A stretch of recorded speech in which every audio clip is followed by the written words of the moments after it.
Hello, and welcome to the lore of Braunhaven.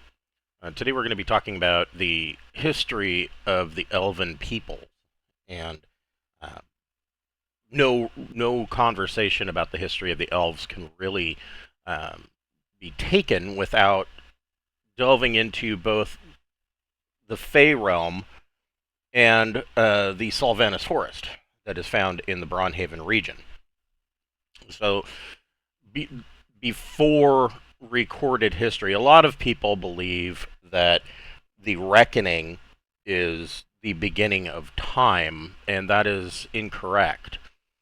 The reckoning was really the beginning of the peoples of the plains recording their history. There's much that goes on before that that is relegated to the realm of myth and legend, and even after the reckoning, a lot of it is myth and legend. That was nearly 2,000 years ago, and what really happened, nobody really knows.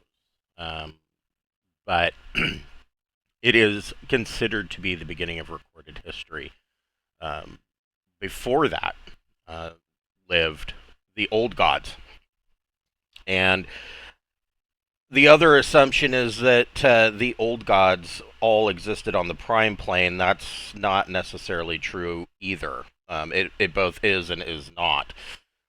Sinaz, the patron deity of the elves and of woodland creatures and forests, actually got his start in the Fey realm, and it's not known if he created the Fey realm or if it was something that already existed.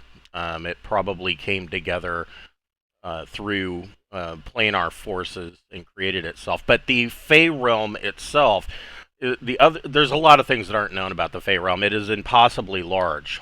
It would be near impossible to map the entire Fey realm because it seems to go on forever, and it is filled with nothing but primordial forests and essentially woodland nature. And through the Fey realm, through the what could be considered, I suppose, the middle of the Fey realm, there is what is known as the World River, and it supplies water, fresh water, to all of the forests of the Fey realm and the creatures. It is populated by both mundane woodland creatures as well as wild fey creatures, such as warp beasts, um, owlbears, things of that nature, bumble lions, as well as the elven people. And so, when Sinaz created the elven people, they are known as the first peoples because elves existed before pretty much anybody else, aside from the gods. Sinaz created those people in the Fey realm, and these could be considered, I suppose, primordial versions of the elves, and they are known as the Phase Elves. Now, Phase Elves can be found in, I believe, Carcass Crawler issue number 2. They have a duality of nature. Phase Elves, when you find them, their eyes will always be either a solid pupilless black or a solid pupilless white, and that will tell you which phase that elf is in. They have two personalities. Sometimes those personalities are conflicting. Those personalities can be of completely different alignments. Frequently, they are of different alignments. The two phases always know what the other one has done, and so there's no loss of memory or anything like that when they change phases. They can select a new phase each morning when they wake up, and there's nothing that will force them. They're not like, say, lycanthropes, where they can be forced to change phase. Nothing forces them to change a phase. The two phases also have completely different classes. Typically, one will be a fighter, one will be a magic user. And as I said, they can have completely different alignments depending on their phase. And it will be up to you to figure out which one is which, and note the color of their eyes um, during whatever it is that they're doing to figure out which one is which. But these phase elves were the first elven people, and they flourished. In the another misconception about the elves is that that most of the races in the Braunhaven region, or the known world for that matter, believe that elves are immortal. That again, that is both true and untrue. In the Fey realm, they do, all elven races do benefit from immortality. They do not suffer the ravages of time. They will appear to age, but they just, I don't know, they just get more distinguished, I guess. They don't have to worry about dying of old age.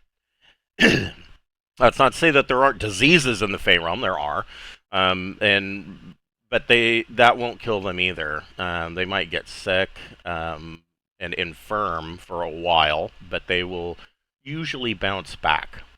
And because of this, the elves refer to the Fey realm as their promised land. During the Reckoning, in the early stages of the Reckoning, the Fey realm, all of the planes kind of crashed into one another. Up was down, down was up. And the Fey realm came into contact with the Abyss.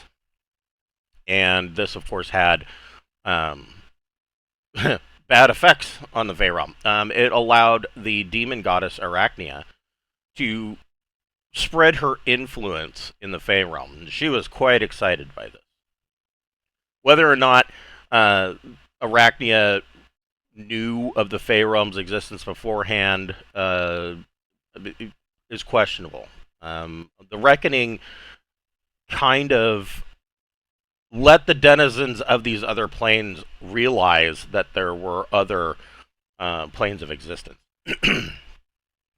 So it's unlikely that Arachnia knew, but when it came into contact, she was quite excited. And it was only a brief contact. It was a glancing blow.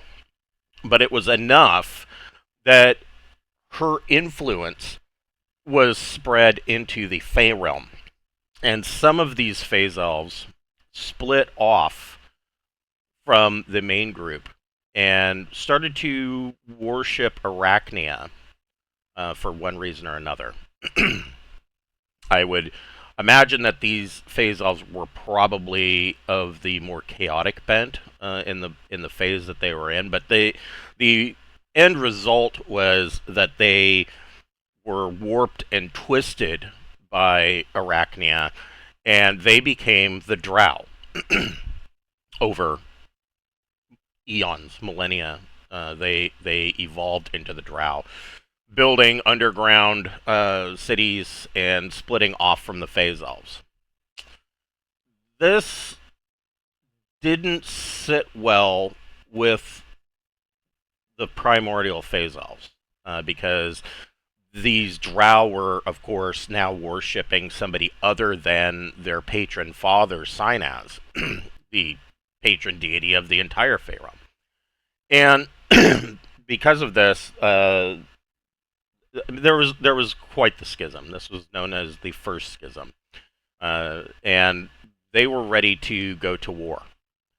And ultimately, the Drow were not many in number, and the phase elves ended up beating them. But also during this time, the Sinaz decided to create a new elven race. He himself split off the phase elves.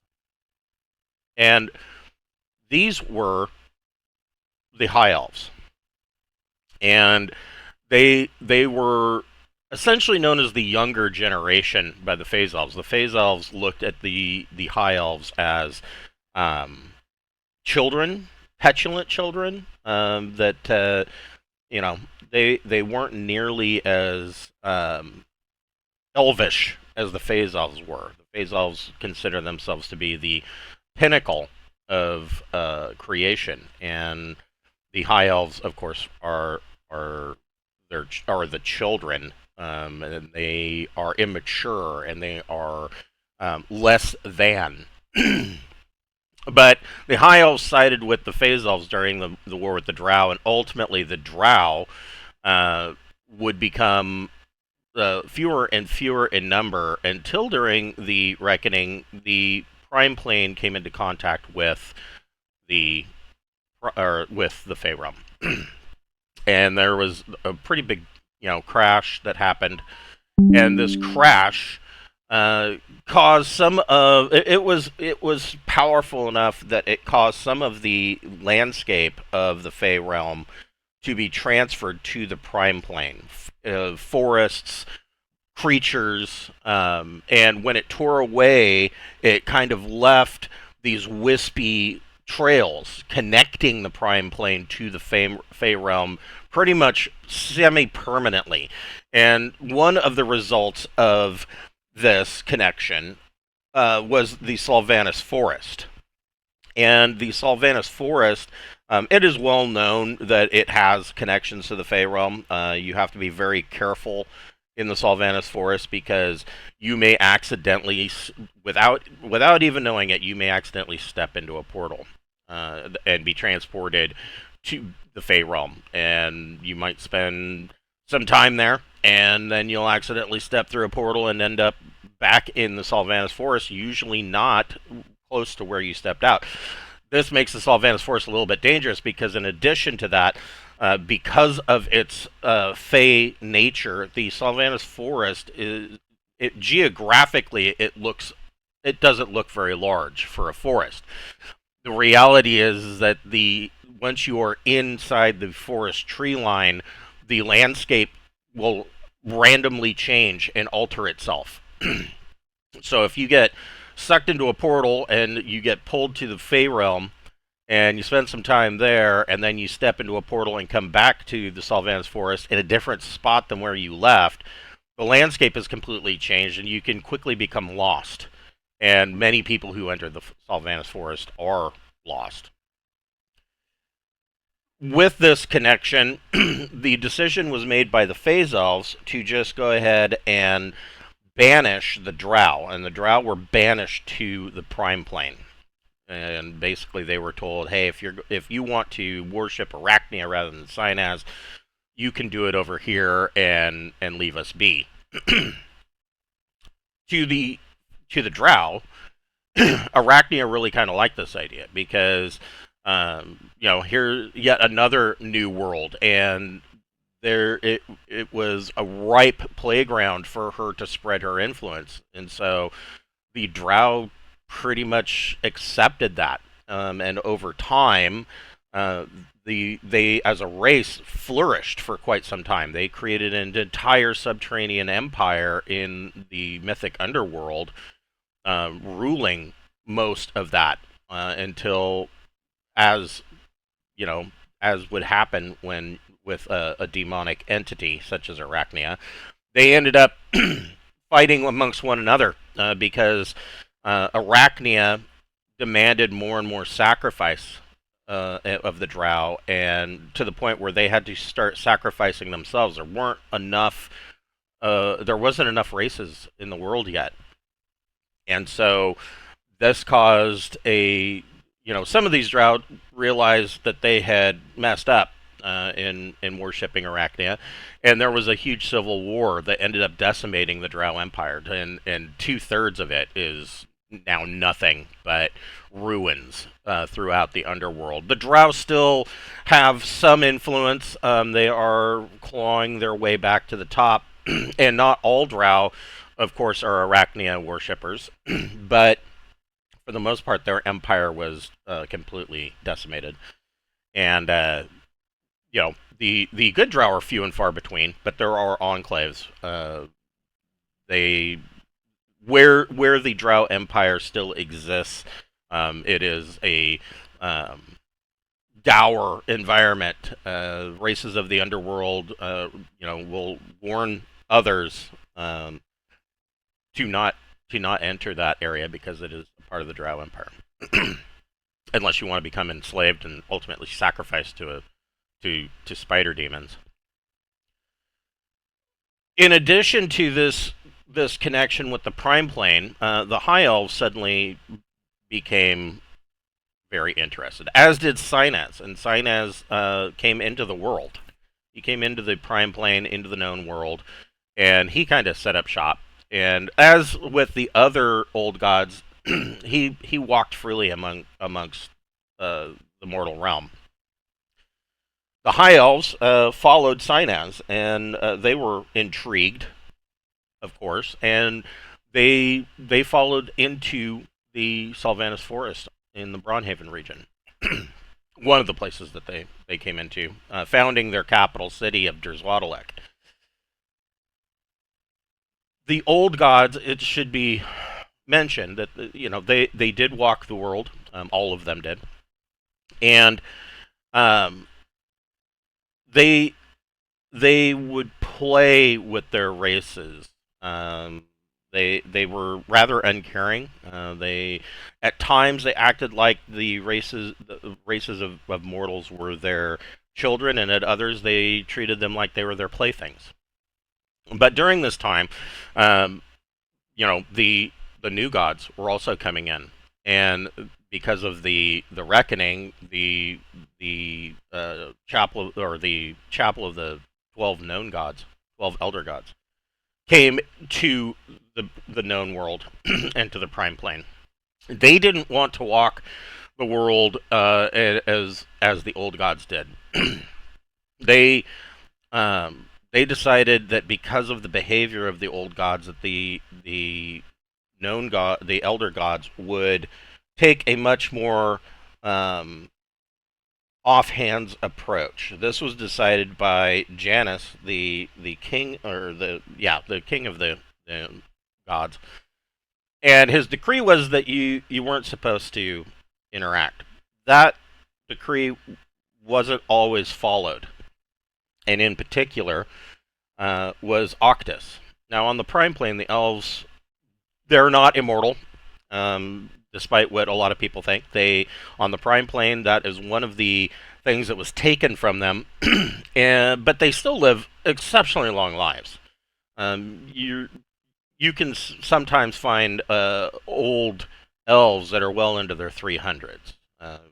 There's probably not any over the age of 400, but they live quite lengthy lives. And the idea of this, compared to the newly created humans and halflings and dwarves, um, Octus, the god of the underworld and of arcane magic, found this fascinating, and he couldn't help himself. He went and he walked into the elves' lives. So he gave them in order to kind of entice them. He wanted some of them to come back with him to the underworld, and he thought that for whatever reason he wanted elves to be in the underworld. And he gifted the high elves the a armor that he created. It is a leather armor. It is intelligent, and he gave it to the elves as a gift. What the elves didn't know is that it is intelligent, and it reported everything back to Octus that the elves were doing, and he gave it to the high elven kings. Well, during this time, the elves thought that this was great. They thought that, you know, this Octus is a stand-up guy, and some of those elves that really liked him started to worship Octus and the known gods, and this caused the second schism, or the beginning of the second schism. So some of those elves agreed to go back to the Fey realm with Octus, and they became the Hephaestans. Hephaestans, they appear as haggard elves with advanced age when they are in uh, the underworld. They don't get they do not get immortality, but Octus promised them that he was going to give them something better, in that they would infinitely reincarnate. When they died in the underworld, they would reincarnate back into the underworld, and they would have full memories of their previous lives. And it really, anytime a Hephaestus dies, either on the prime plane or in the underworld, they are reincarnated in the underworld. And at at first, this sounded like a great deal, until these Hephaestus had lived many, many lives, and had realized that dying sucks, and yet they are constantly, and living in the underworld sucks, and they came to the realization that they were now forever trapped. Some of those Hephaestus did escape the underworld, and they ended up running, essentially out into the astral plane, and they founded a location called the Astral Bazaar. Uh, the Astral Bazaar is a location known where you can pretty much find anything. Everything is for sale, and it is located on the petrified corpse of a dead god. And nobody knows who this dead god is, but it is this city that is floating on a dead god. Hephaestus, when they are not in the underworld, um, appear even worse than they do when they appear even more haggard. It is questionable when you view them if they are really actually elves. They are that haggard. They almost look like a walking mummified corpse. They are terribly, terribly aged, and almost infirm and frail when not in the underworld. This whole situation kind of led to the High Elves having a third schism. And the third schism really was the fact that a lot of the elves took umbrage at the idea that some of their kind was worshipping the known gods, and then essentially turning their backs the on the old gods, and Sinaz in particular. And these elves, oddly enough, you would consider these elves to be much more conservative. And they split off once again. They eventually became the Wood Elves. And the Wood Elves can only, as far as divine classes, they can only be druids, because they only worship the old gods. While the High Elves can do both. They can be a druid or a cleric. But the Wood Elves, the Wood Elves feel that the High Elves have split off to the point that they are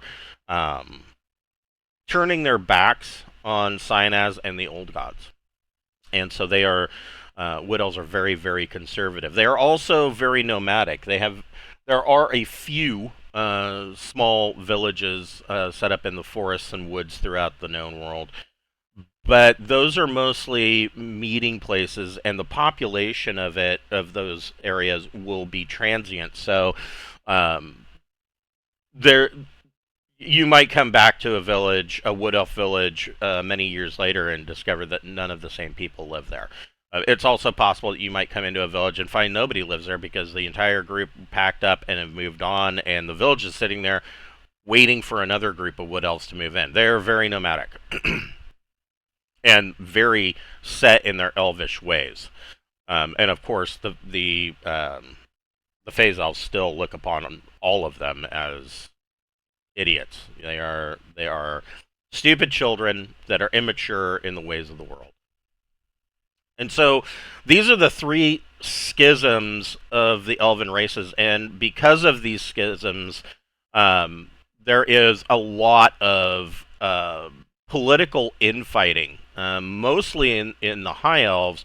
There are recently, within the past couple hundred years, there is a big push to repatriate the Wood Elves back into Elven society. And because elves are who they are, and because they live such long lives, elves don't generally do anything in a hurry. A rush to them is, 150, 200 years. That's hurrying. They don't do anything. They don't feel any need to be in a hurry when you have lifespans of over 300 years. And so this to some of the elves, unfortunately, they are more realistic, and they realize that this length of time and the slow moving of the repatriation of the wood elves has kind of uh, really caused more problem. And some of these elves feel like this is something that needs to happen yesterday. Unfortunately, they're not the voices in power, and so um, this this has caused a division among the elves of the known world.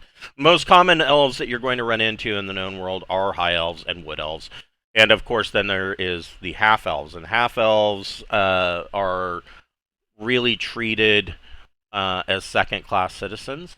They have to really go to great lengths to prove themselves if they are in a high elven city or even among the wood elves, because part of this, the wood elves would say that the part of this following of the known gods is really the high elves trying to be more human, and that may not exactly be the truth of the matter, but it is something that the wood elves feel confident in, and they see half elves as being, you know, a sure visible sign of this. And for the most part, both high elves and wood elves generally half elves are generally left to their human parents.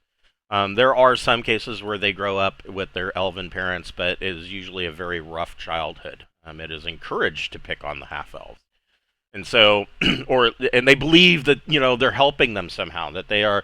This is going to make them a stronger part of society, when in reality it's just cruel. Next time we will talk about the Solvanus Forest as a whole and the capital city of Drizwatalek. Thank you for watching. I'll catch you next time.